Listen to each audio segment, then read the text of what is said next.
오늘 저희에게 주시는 하나님의 말씀은 요한복음 3장 17절에서 19절까지 말씀입니다. 하나님이 그 아들을 세상에 보내신 것은 세상을 심판하려 하심이 아니요 그로 말미암아 세상이 구원을 받게 하려 하심이라. 그를 믿는 자는 심판을 받지 아니하는 것이요 믿지 아니하는 자는 하나님의 독생자의 이름을 믿지 아니하므로 벌써 심판을 받은 것이니라. 그 정죄는 이것이니 곧 빛이 세상에 왔을 때 사람들이 자기 행위가 악함으로 빛보다 어두움을 더 사랑한 것이니라. 아멘. 하나님의 말씀입니다. 할렐루야. 오늘도 하나님이 우리와 함께 하십니다. 도우시는 하나님의 손길을 경험하는 복된 하루가 되기를 주의 이름으로 축원합니다. 제가 살면서 깨닫게 된 것은 자식으로서 부모를 사랑하는 것과 부모가 되어 자식을 사랑하는 것은 차원이 다르다라는 것입니다. 부모는 자식을 위해 모든 것을 주고도 더 주지 못해 안타까워합니다.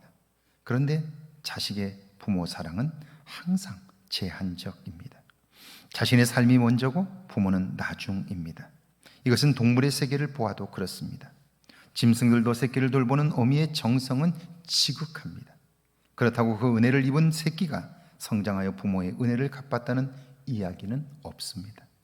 하나님께서 부모의 돌봄과 사랑이 없이는 생존이 불가능한 새끼를 살리기 위해 어머니의 유전자 속에 그런 마음을 심어 놓으신 거죠.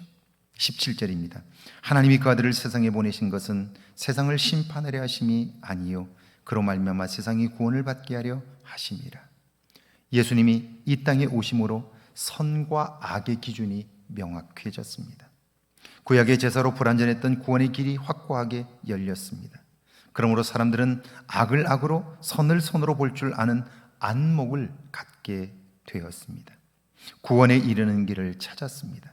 이제 그분을 믿는 믿음으로 인간은 구원의 약속을 얻게 된 거죠. 인간의 행위나 의로움, 그 어떤 노력도 소용이 없습니다. 노력과 열심, 정성은 구원을 얻은 이후에 죄와 더불어 살았던 삶을 청산하는 일에 필요한 것이죠.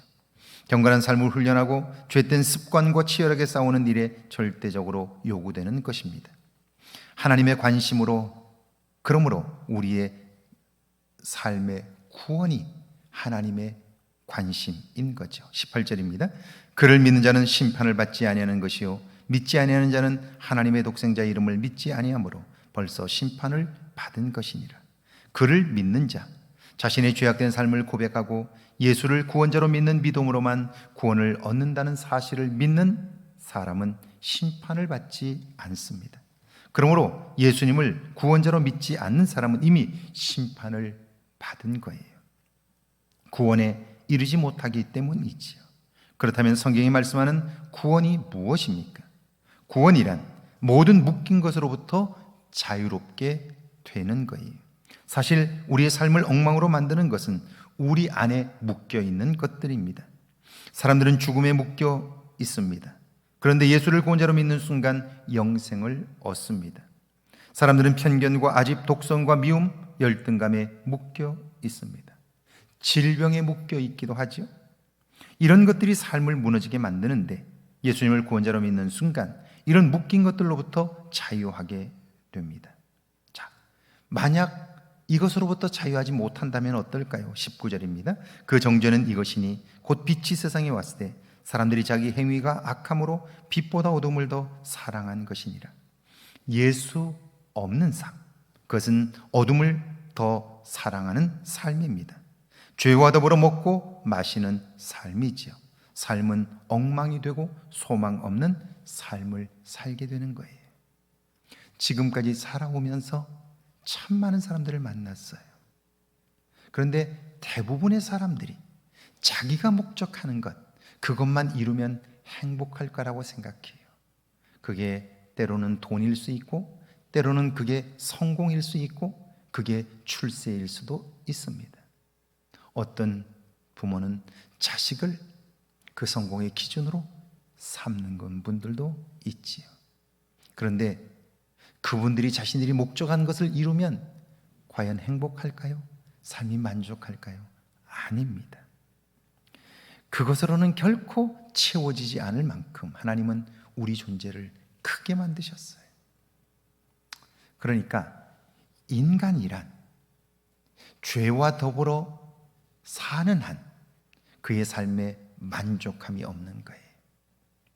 죄의 문제를 해결할 때 비로소 그의 내면의 가치가 새로워지고 세상을 보는 눈이 달라지는 거예요. 보세요. 지금까지 살아오면서 여러분은 어떠신가요? 누군가로부터 도움을 받은 일이 많았나요? 누구에게 도움을 주신 일이 많았나요? 분명 도움받은 일이 많았을 거예요. 그런데 여러분의 마음에 남아있는 건 어떤 건가요? 남에게 도움받았던 것을 기억하는 사람은요, 자기의 삶이 너무나 소중해요. 받은 은혜가 너무나 크기 때문에 그 은혜 때문에 기뻐할 수 있어요. 그런데 그건 다 잊어버리고 자기가 다른 사람을 도왔는데 그거로부터 기대했던 것만큼 얻지 못한 섭섭함, 그 사람에 대한 미움, 이런 것들만 가득 마음에 담고 있다고 생각해 보세요. 그 사람이 보는 세상은 늘 배신과 그리고 미움과 그리고 회색빛 세상을 보게 될 거예요. 불행할 수밖에 없는 거죠. 죄의 문제에서 벗어나는 일, 구원을 받는 일은 그래서 너무 중요한 거죠. 오늘 하루 나 자신의 죄인됨을 발견하고 묶여있는 것들을 찾아내므로 그것으로부터 자유하게 되는 은혜가 주 예수 그리스도의 이름으로 있기를 주의 이름으로 축원합니다. 함께 기도합니다. 하나님의 관심인 구원에 집중하며 살게 해달라고요. 내 삶에서 구원이 필요한 부분들을 깨달아 알고 구원을 경험하게 해달라고요. 함께 기도합니다. 하나님 아버지, 은혜와 사랑을 감사합니다. 하나님의 관심인 구원에 집중하며 살게 하옵소서. 내 삶에서 구원이 필요한 부분들을 깨달아 알게 하시고 구원을 경험할 수 있도록 은혜를 베풀어 주옵소서.